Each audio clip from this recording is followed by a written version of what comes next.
সমস্যা নাই। আমি কিছু বলছিলাম, তুই তোমার বাসায় যাও।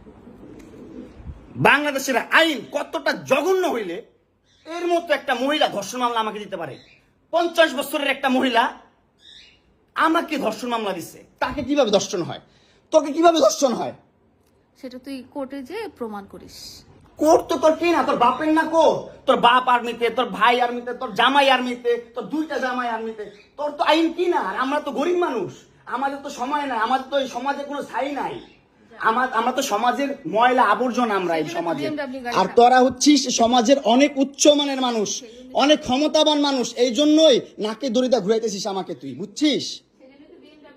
হ্যাঁ, বিএমডব্লিউ নিয়ে যোগ্যতায় চালাই, তোর টাকা দিয়ে চালাই না, যে যোগ্যতা চালাই, কামাই করে চালাই। হ্যাঁ, বড়লোক হইতে পারবো না? কোথাও লেখা আছে গরিবরা বিএমডব্লিউ চাইতে পারবে না? গরিবরা বড়লোক হতে পারবে না? কোথাও লেখা আছে? হ্যাঁ, কোথাও লেখা আছে? না হলে ওই মেয়েদের বাসায় যাও, না হলে নরসিংদী যাও, যেখানে যাচ্ছিলে সেখানে যাও। তোমার কাপড় চোপড় নিবা? অবশ্যই নিব। দাও, ব্যাক করে দাও।